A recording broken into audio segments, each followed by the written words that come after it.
नमस्कार दोस्तों, रामलला के प्राण प्रतिष्ठा में मिलने वाले अक्षत का क्या करें, आइए जानते हैं। काफी लंबे इंतजार के बाद अयोध्या में राम जन्मभूमि पर मंदिर का निर्माण हो गया है, जहां 22 जनवरी 2024 को रामलला की मूर्ति की प्राण प्रतिष्ठा की जाएगी। देश ही नहीं बल्कि दुनिया भर के लोग इस दिन का बेसब्री से इंतजार कर रहे हैं और इसके साक्षी बनने के लिए अयोध्या नगरी पहुंच रहे हैं। देश भर में इस दिन को पर्व की तरह मनाने की तैयारी की जा रही है, जिसके लिए हर गांव, गली और घर में खास अंदाज में न्योता भेजा जा रहा है। रामलला के प्राण प्रतिष्ठा के लिए राम भक्त घर घर जाकर न्योता दे रहे हैं। इस न्योते में अक्षत यानी चावल का उपयोग किया जा रहा है, जो कि बेहद ही पुरानी भारतीय परंपरा है। आइए जानते हैं क्या करें न्योते में मिले अक्षत का। अयोध्या के राम मंदिर के निर्माण का काम तेजी से चल रहा है। दूसरी ओर रामलला की मूर्ति के भव्य प्राण प्रतिष्ठा समारोह की तैयारियां चल रही है। ऐसे में कोई घी, चीनी तो कोई सब्जी अपने आराध्य को अर्पण कर रहे हैं, मगर सबसे खास सौगात रामलला की ननिहाल से आई है। भगवान की ननिहाल से 3000 टन सुगंधित चावल भेजा गया है, जिससे प्राण प्रतिष्ठा के बाद रामलला का भोग लगेगा। भारतीय परंपरा के अनुसार प्राचीन काल में लोग एक दूसरे को किसी उत्सव या कार्यक्रम का न्योता देने के लिए अक्षत का उपयोग करते थे। अक्षत यानी चावल देकर लोगों को निमंत्रण भेजा जाता था। इसके लिए हल्दी में रंगे हुए पीले चावलों का उपयोग किया जाता था।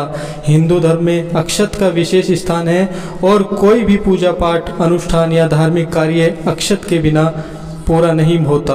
भगवान राम की मूर्ति के प्राण प्रतिष्ठा में शामिल होने के लिए देश भर से लोग पहुंचने वाले हैं। इसके लिए राम भक्त गली गली जाकर पीले चावल देकर इस कार्यक्रम में शामिल होने का निमंत्रण भेज रहे हैं। इसमें एक लिफाफे में थोड़े से पीले चावल है, जिसमें निमंत्रण माना जाता है। जिन लोगों के घर में रामलला के प्राण प्रतिष्ठा का निमंत्रण गया है, वह यह सोच रहे हैं कि निमंत्रण में मिले अक्षत यानी चावल का क्या करें।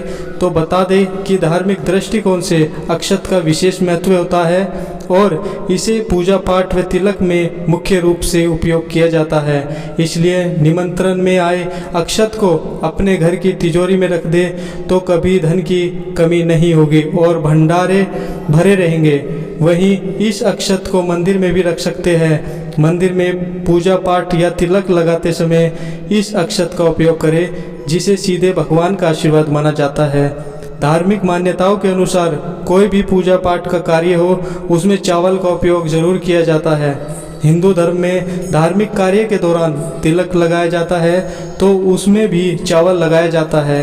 कहा जाता है पीले चावल का उपयोग करने से देवी देवता जल्दी प्रसन्न होते हैं। इसलिए रामलला की प्राण प्रतिष्ठा के शुभ मौके पर आमंत्रण पत्र के साथ पीले चावल को भी दिया जा रहा है। मान्यता है पीले चावल से किसी भी शुभ कार्य में सफलता जरूर मिलती है। इसलिए रामलला प्राण प्रतिष्ठा के शुभ मौके पर भी अक्षत यानी पीले चावलों का उपयोग किया जा रहा है। विश्व के राम भक्तों से निवेदन है कि प्राण प्रतिष्ठा के दिन सुबह 11 बजे से 1 बजे के मध्य अपने ग्राम, मोहल्ले, कॉलोनी में स्थित किसी मंदिर के आस पड़ोस के राम भक्तों को एकत्रित करके भजन कीर्तन करें। टेलीविज़न या कोई पर्दा, LED स्क्रीन लगाकर अयोध्या का प्राण प्रतिष्ठा समारोह समाज को दिखाए। शंख ध्वनि, घंटानाद, आरती करे, प्रसाद वितरण करे। राम भक्त घर घर जाकर पीले चावल तो दे ही रहे हैं, साथ ही वो एक आमंत्रण पत्र भी दे रहे हैं, जिसमें लिखा है कि आप लोग सपरिवार अयोध्या में आकर प्रभु श्री राम जी की कृपा प्राप्त करें। साथ ही उन राम भक्तों के लिए भी लिखा है जो किसी कारणवश नहीं आ सकते, वो जिस जगह पर भी हो, शाम के समय अपने घर के सामने दीपक जलाए।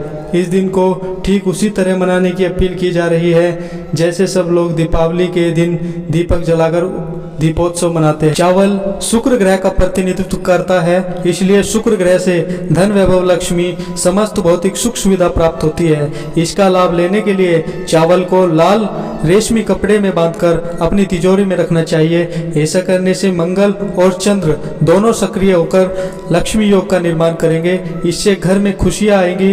राम मंदिर से मिले चावलों का बहुत महत्व होता है, इसलिए रामलला के प्राण प्रतिष्ठा के है। इसलिए रामलला के प्राण प्रतिष्ठा के दिन इन चावलों से खीर बनाई जा सकती है। इसके बाद इस खीर को परिवार के साथ प्रसाद के रूप में ग्रहण करें और दूसरों में भी बांटे। ऐसा करने से घर में समृद्धि बनी रहेगी। ट्रस्ट की तरफ से चंपत राय ने बताया कि प्राण प्रतिष्ठा के पश्चात भगवान का जो भी विग्रह प्रतिष्ठित होगा उसका फोटो लिया जाएगा और उस फोटो को छपवाया जाएगा।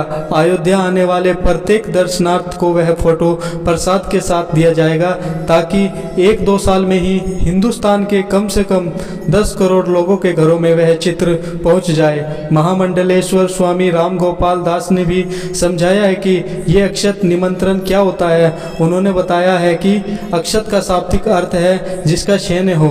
उन्होंने कहा है कि भारतीय दर्शन में मृत्यु के पश्चात राम नाम सत्य है कहा जाता है। श्री राम के रूप में मरने के बाद भी हम बने रहते हैं। उन्होंने कहा है कि अक्षत आत्मा का ध्यान कराता है। उन्होंने समझाया है कि ट्रस्ट ने इसका प्रतिनिधित्व दर्शाया है कि ऐसा कर मंदिर बने जो कभी नष्ट न हो।